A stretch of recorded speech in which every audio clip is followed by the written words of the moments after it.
This is 3 calls in. 3 currently working first responders, no department's name, no titles beyond the job, just honest conversations about the realities of this work.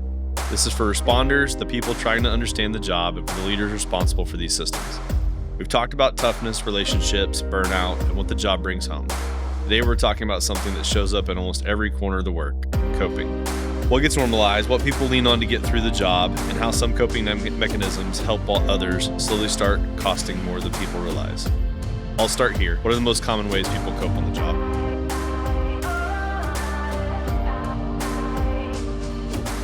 I would say the obvious one is in the job.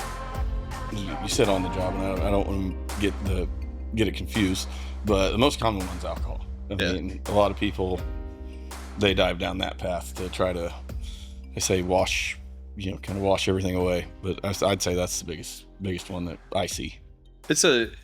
Alcohol is a huge numbing factor for a lot of people. And it's almost like you lose the part of, I'm not doing it for the social aspect.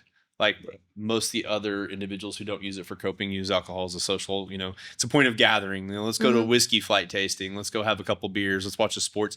You're watching sports and then you're having a drink. You're not drinking and watching sports. And that's kind of the difference. I think alcohol is a big one. A couple other things that you see out there is, I think fitness is a big one now. A lot of, I wouldn't say mental health issues, but a lot of people see, well, I need to go to the gym because it helps my mental health. Well, then that boils into issues like such body dysmorphia and other different things out there. And it also becomes an obsession. And, we had these conversations last week, me and the boys were talking and my wife were talking, and it was like everything in moderation is seemingly okay, minus methamphetamines. Okay. That's never good. Like you should never do that. Not even a little, but everything else, working out, having a drink, spending money to go buy lottery scratchers, whatever it is, in moderation, everything is there. It's when things become all consuming because you're relying on it to balance something else out in your life. So I see a lot of different things, the obvious one we look at is alcohol because it's a negative, but then we see other things like, well, I'm going to the gym twice a day. Well, that person's really healthy. Are they really healthy?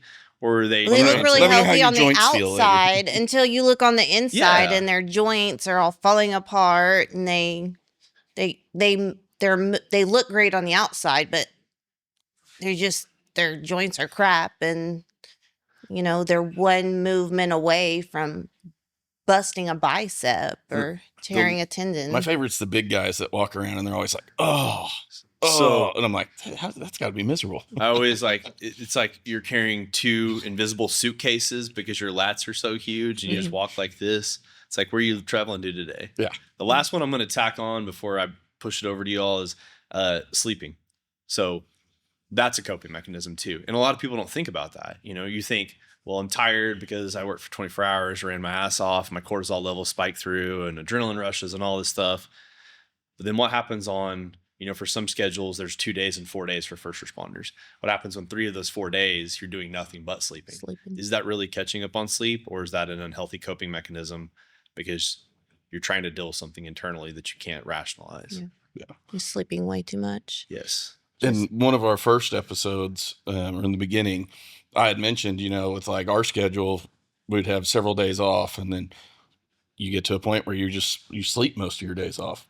And that's a coping mechanism of what you've seen, what you've done, just trying to avoid stuff. And I think that's exactly what you're saying, is you just end up just sleeping all your time away. Or even weird enough, the thought process is, I was on shift. I'm normalized on shift because this is my life. And then I sleep through the days, or I drink through the days because I'm waiting to get back to shift, because that's who I am. I'm not a human, or I'm not a person. I am my job. Yeah. And that's a whole nother, we can walk down a road and path about how something consumes somebody so much. Right. Yeah. That's a good question.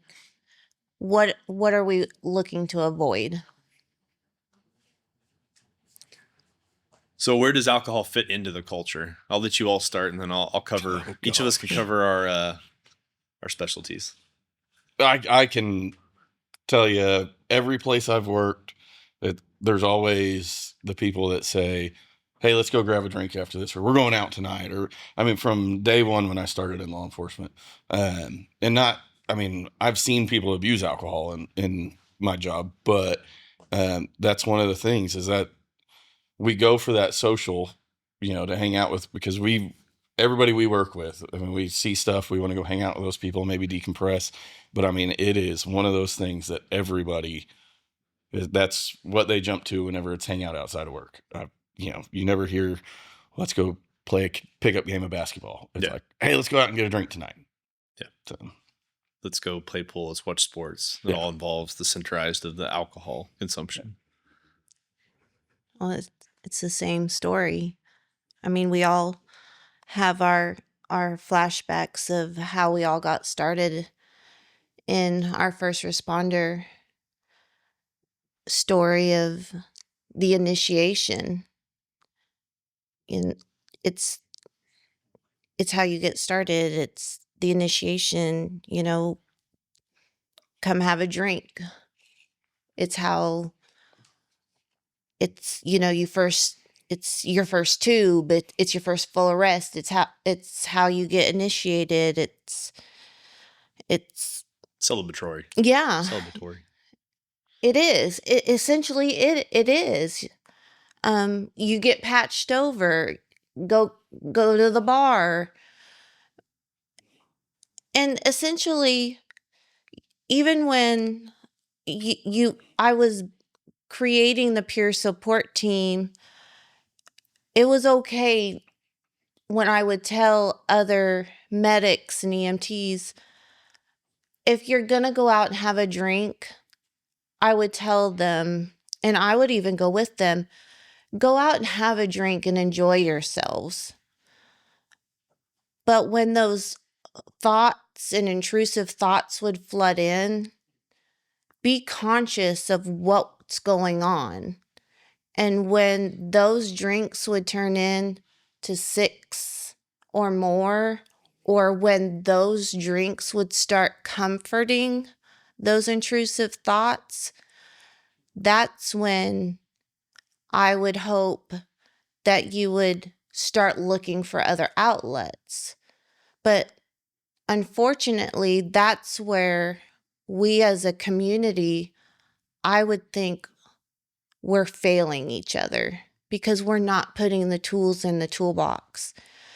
And that's where we need to start putting the tools in the toolbox. And we need to start looking at that differently for mechanisms, is instead of looking at that drink, that when we're having 1 or 2 drinks and the feelings start feeling, and instead of going to that maybe 4th drink and those thoughts start thinking and those feels start feeling, and I go for maybe the 4th drink and I'm like, ooh, things don't feel great. Maybe instead of going for drink number 4 or 5, maybe I pick up the phone and phone a friend. Or I scan the QR code that I remember was on the bathroom wall and get some real help. And I don't go for that next drink, and get some real help and start figuring out the why behind the what. That's what I think would be more helpful in a coping mechanism. Because in the past, because that's what the alcohol does, is that's what makes it unhealthy, is it brings up the bad stuff. That's been my experience in the past. Because when you put a bunch of first responders together and then you mix alcohol together, what's the first thing we all do? We all start sharing the crap. And then we all want to share. Then it kind of turns into a pissing contest. Who can share the best story? And then it starts triggering things, which is great. Sometimes it's good to share stories, but then you don't realize what it's going to bring up for someone else. And that might not be great for someone else. Well, and I mean, I think it's, well, I'm probably going to catch some heat for this. I think it's a great way to, whenever you first start in the job, like it's a great way to meet people and really to go sit down and have a drink with somebody. Like as long as you're not out there getting tore up the first Mm-hmm. time, but like you get a new shift partner, you go to a new department, and there's those people there, and they say, hey, you want to go get a drink? It's a great way to meet people. It's a great way for people to relax and tell you about themselves so you know who you're working with. It's once that becomes a regular deal, and I've seen it, several places. It becomes a regular deal where, oh, well, our shift ends Friday at 6 o'clock. We're going to go home. We're going to shed our stuff. We're going to say hi to our families, and then we're going to go off and we're going to get a drink. And it almost just never stops. And in their mind, it's like, no, I'm just going to hang out with the guys or, whatever. But they don't realize that they're building this habit and this coping mechanism of Yeah. that's not healthy. No, I think that's great. I think it's great to have a social thing, but I agree with you. When it doesn't stop, then it's an issue. And it's weird because I'm going to touch back on what you just said, but fire service wise, one of the questions was, how's it fit in the culture? And for us, it's like we have union meetings, right? Union halls, union meetings, alcohol, right? Let's all get charged up and get irritated. What's the administration doing? What's the city doing? What are we going to fight for? We're going to get our pitchforks and burn the houses down. I feel like it fits into that. It fits into sporting events. A lot of fire departments have, softball teams, football teams, baseball teams, all that stuff. Let's all get, maxed out as we can so we can go out there and play. But to kind of touch on what you just said, and it kind of leads us back into one of our questions and something we're going to cover is, when does that reach a limit to where it's no longer acceptable? Is that we don't think about this stuff as we're going to drink with the boys, right? You just said that. I'm just going to go hang out with the boys. But you said something else in there. I'm going to say hi to my family and then I'm going to leave. So your family, who's completely sober, including all your children and your spouse, wife, girlfriend, boyfriend, whatever that is, they see it through a different lens. They can see that you have maybe an issue. Maybe they see you just go out with your friends too much. Maybe they don't relate it to it's alcohol. I know when I first started the job, I was kind of on the tail end of I call it my wild period. I was drinking a lot. You'd get on our 1 days, 2 days, 4 days, whatever that looks like for the fire department you work for. It was like, how much fun can I get in the time that I'm off? And by fun, I mean, how much can I drink until the bar stops and then I have to rush to the store to get the 1:30 pickup, before 2 a.m. shuts down. And your families realize that stuff well before you do, and that's when I wouldn't even say so much the entity you're working for, but I feel like it's when your family start noticing it, that's when it becomes a problem. When your wife's like, hey, or your girlfriend's like, it's the fourth night you've gone out this week. I get the playoffs are going on, but you've come home every night sloshed, or, you've had to take an Uber and it's costing us $100 a week or $100 a month, whatever it looks like. So you start having those financial impacts. And it's weird because I think back to all the episodes we've covered so far. And one of the ones was talking about pay, and how paying the bills and all these stressors. And then it becomes this giant ball of more stress. And now we're trying to make ends meet, but now I've got this alcohol dependency or gambling dependency. Plus I've got to pay for it. Plus I got to pay for Ubers if I'm safe enough about it. Or maybe I risk it and I get a DUI and lose my whole pension and my job. And so there's all those different things that I feel like this whole series has been kind of a cumulative. We can always go back and look at episodes we've covered. Yeah, there's nothing more embarrassing than sitting in the back of a police car waiting for a family member to come pick you up. Yeah. Yeah. And Sure. you would be surprised how many first responders have been there, though. Like, yes, it's a tight circle. Yeah. And thank goodness we all take care of each other. Don't make us police officers sound bad. We're all friends. Listen, thank God we all take care of each other. One of the things when it becomes too much is like you were saying, like we both said, kind of going out with the buddies and leaving the family. Like I'm very blessed that, like one of the things that we try to do at our household is, we get in our hot tub like multiple times a week, and then it's been nice because my dog's retired and I'm waiting for my new one, so I haven't had to be on call. Well, we like to share, 2-3 beers a night, and it just kind of relaxes us, and we've never had that. And But I know people that it's like they get home, and the second they get home, they may not be going out, but the second they get home, they go in their fridge before they take their Crack. uniform off. Crack. Like, here we go. And I mean, I'm going to sit here and tell you that there's days that, yeah, we've worked Yeah. one of them days, and that's the first thing you want to do. But it's when you're doing it every day, and that becomes before you can even change and say hi to your family that you're walking in and grabbing that beer. I call those the holy shit shifts. Yeah. Yeah. Yeah. Well, and back to the financial thing, the cost of alcohol these days is crazy. Everything's crazy. Yeah. And so I don't understand how some people, people complain that, I don't make enough money, but I'm like, dude, you bought like six packs or 6 12-packs this week. I'm like, yeah. Or a carton of cigarettes that I'd have to get a loan to get. Oh, yeah. Yeah. Man. And I just realized I made that sound like I drank and drive. I did not drink and drive. I just got really trashed Who at the escaped bar. the DUI? No, I That's what did you- not. I was like, I "What?" just got really trashed, and I realized I was no place to PI there. drive. So there was Called the police for a literally ride home. a police officer doing a bar check, and I could not drive home, and he let me sit in his police car until my brother got there to drive me home. So I made a very responsible decision when I was very young.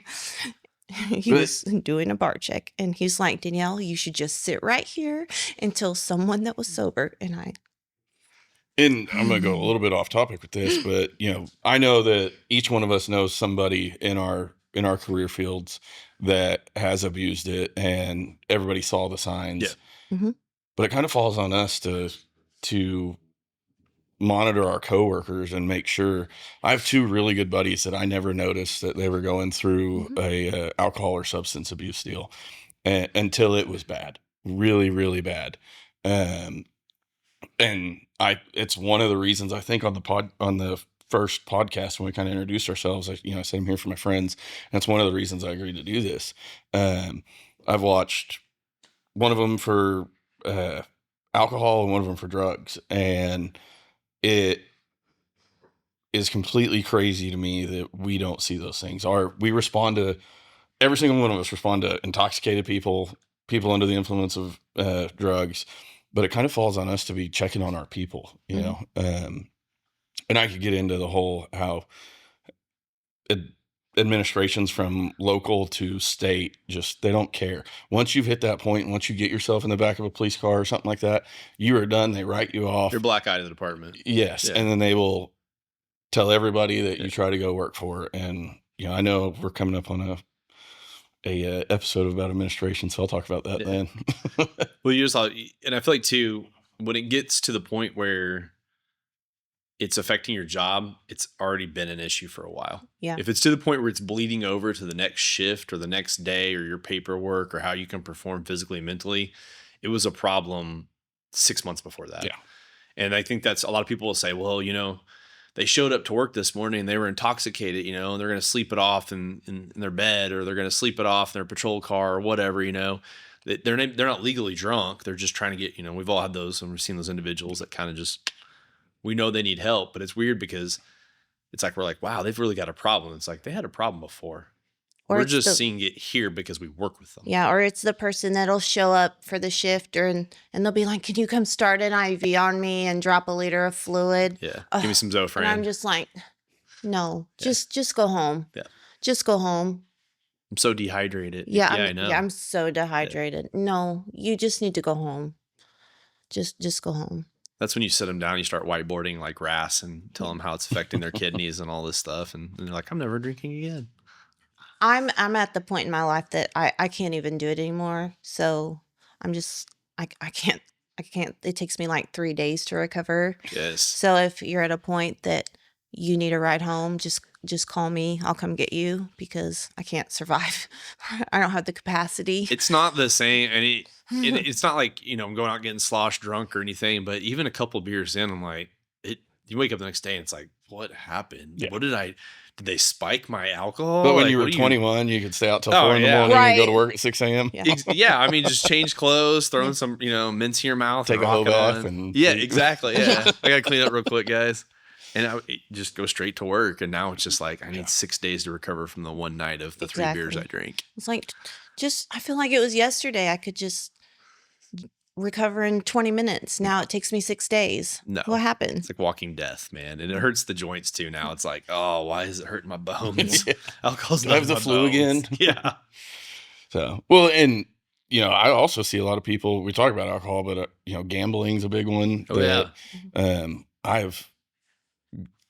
Growing up, I was big into casinos, and I watched people just lose paycheck after paycheck after paycheck to it. And so it's not just alcohol that can affect you like this. There's a list of stuff that we are, as a group collectively, we're horrible at trying to solve our problems. The best advice I ever got was actually from a fireman on gambling was take $20 in casino with you. You double it or you leave with nothing. And that's it. You don't walk in with any more money. You don't leave. If you double it, you walk out, or you lose it, you walk out. That's it. I've literally been sitting there with my friend when I watched him go to the ATM like, oh man, so many dangerous. times. And I watched him finally hit a good amount of money. And we're in the middle of the casino, and it's probably 2:00 in the morning. This years ago. And he screams, "I won my rent money back." And I'm like, wait, Oh we were my gambling with gosh. your rent money? Wait, yeah. Like, so, it gets to a point where it's, I do that. Like, okay, we're going to go in with X amount of dollars and with the full expectation of losing it. Every bit of it. But I've also been the guy that's like, my fiance tells this story. We were walking out of the casino. We had just lost, I think we had like $60 each. And, we walk past an ATM, and I stop, and I'm like, yeah, wait, a little What's bit 20 more. more? Yeah. Well, I didn't tell her. And she made it all the way to the doors of the casino, turned around, and was like, where are, and she found me at the ATM getting money out to put Screaming, let it ride. So what do the biggest thing is too, is like, what do we physically tell ourselves to make these things okay? Like, what are we telling ourselves? How are these coping mechanisms justified within our minds? Well, one of the things with alcohol is a lot of people are like, oh, I don't have a problem. I could stop. Like, I can stop drinking. But then it's been a rough day. It's been a rough day. It's been a rough shift, which we do have those. And you do need to cut loose sometimes. 100%. If we stayed the same person all the time, we would always be miserable. But I think the big thing is people are like, oh, I don't have a problem. I can stop whenever I want to. And then I've had a rough day. Well, in our job, every day may be rough. Mm-hmm. So you can't use that excuse. I think those are two things that I see people tell. And kind of like what she had said earlier is it's not just the bad days, it's the good days. I had Rosk. I got a pulse back on somebody. I'm celebrating my first resuscitation. Mm-hmm. I'm celebrating my first intubation. I'm celebrating I made it through the shifts. My first week, my 1 month, my 6 month, we can find a milestone in almost everything first responder wise. You had your first drug bust, you had your first multi-county jurisdiction bust. You can always find a way to justify why you need to celebrate or why you deserve something. And it's funny because I think about it too. I've had breaks and after Christmas time I'm like, no more sugar, right? I'll go on these kicks where I'm like, I can't eat more candy. There's kids have too much damn candy in this house. It sits in the pantry, and I like grab a piece and I'm like, and then it gets to the point where I'm like, I had a long day, I deserve a piece of chocolate. I'm gonna eat one piece of chocolate, and then it turns to 2 or 3 Hershey Kisses and then a damn candy bar by that point. But the human mind is wired to reward itself when it feels like it has accomplished something. And then the problem is when you also have an unhealthy coping mechanism, and then you have that reward system already intrinsically built into us, then those two things get together. And it's like, I've had a long day, just a drink, 2 drinks, 3 drinks. You know what? I'm already here. Joe's on his way. I'm going to have another 2 drinks with Joe, right? And 2 now is 5 because Joe just showed up, but it's only 2 with Joe. And then 5 turned to 6, 6 turned to 7. I have to be at work at 6 a.m. Crap, it's 3. How much sleep can I get? Well, I guess I'll just call in sick. Yeah.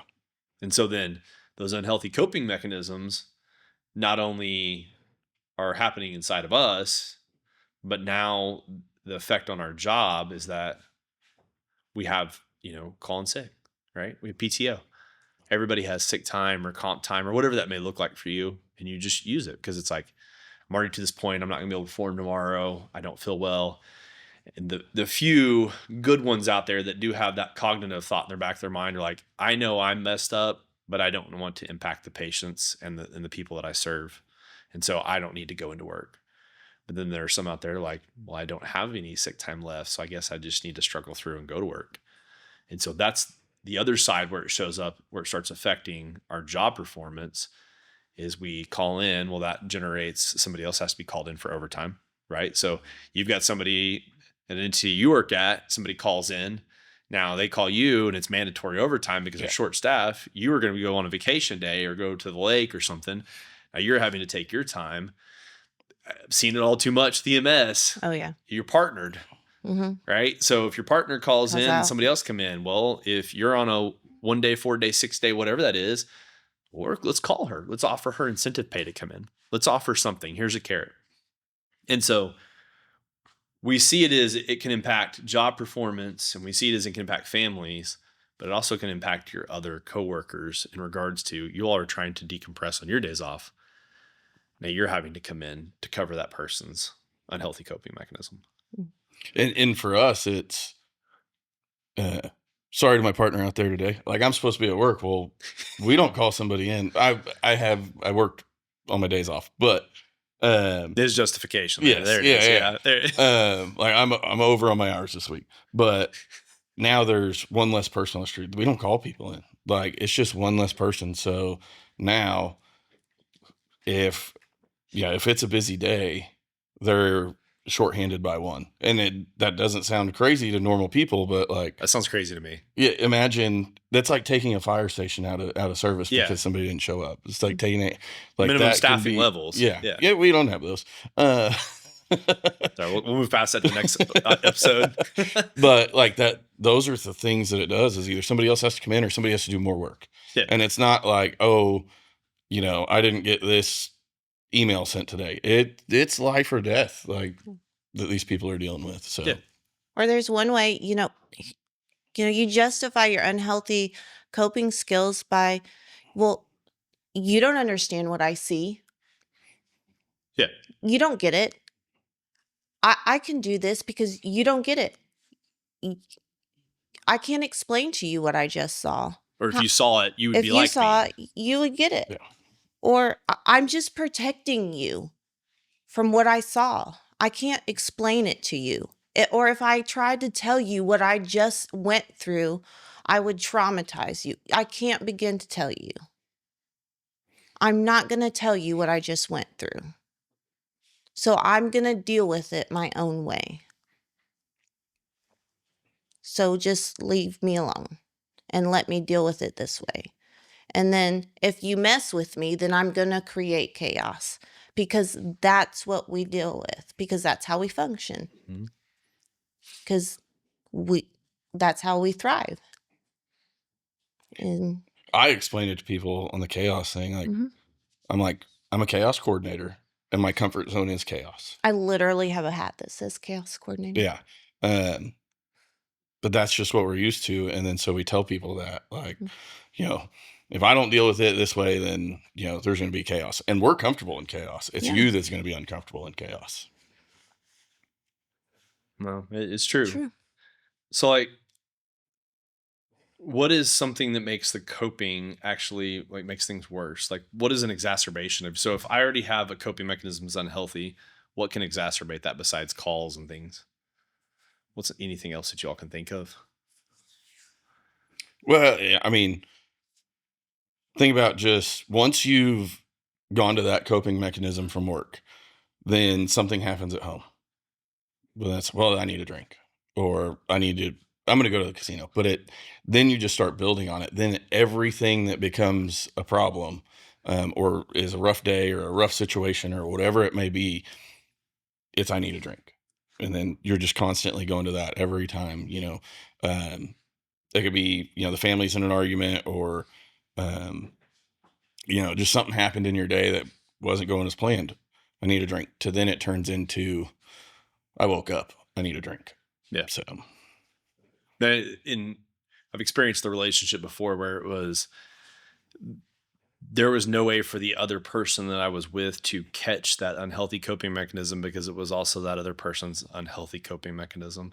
So it almost was just like, nitroglycerin getting together, and it was just a bad combination every time, but the justification was a couple justification.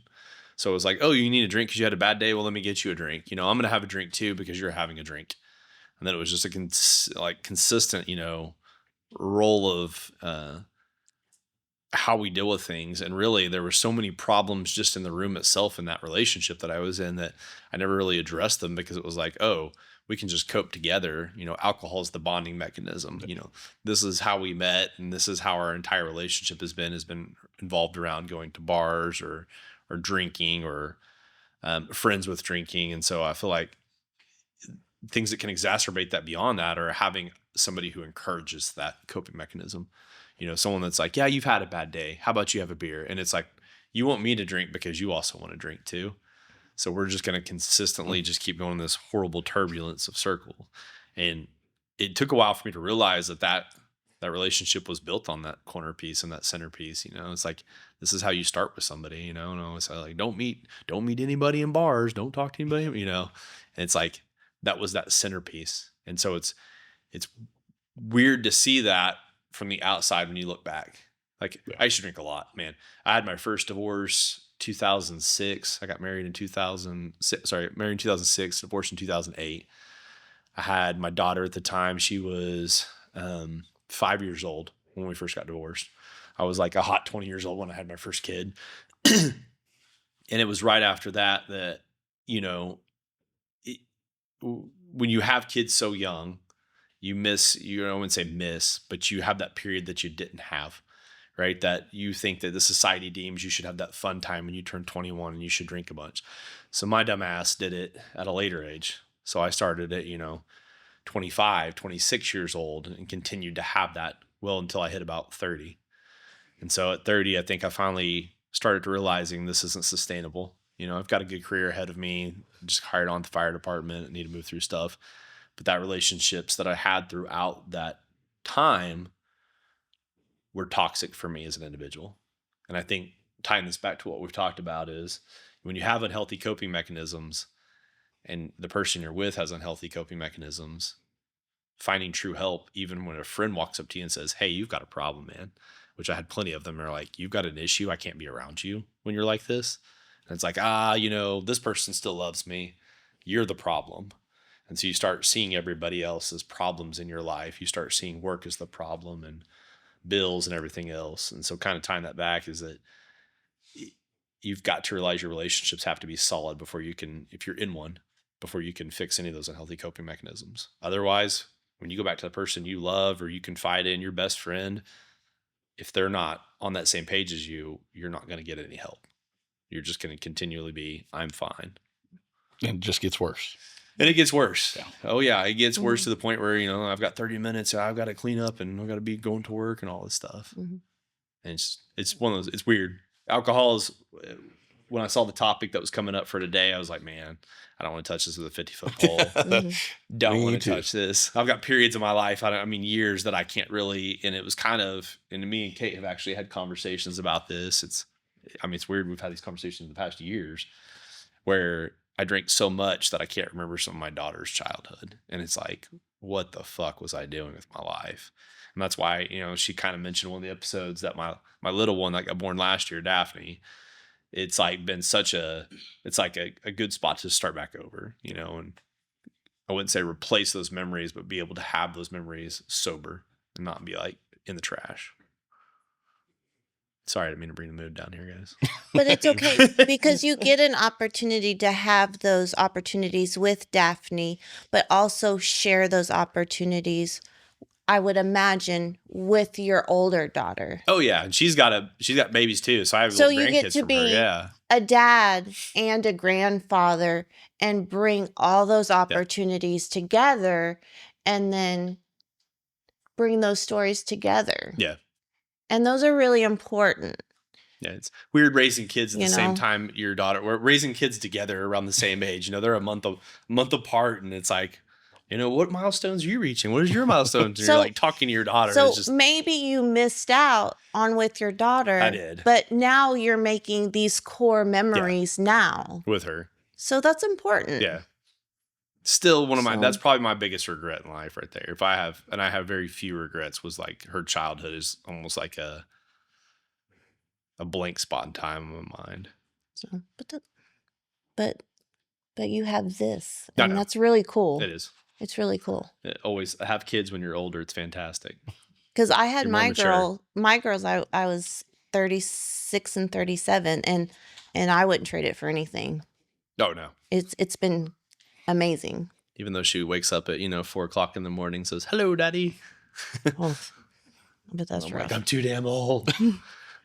We got a 10-month-old in our house right now. And that 4:00 in the morning, he likes to start talking.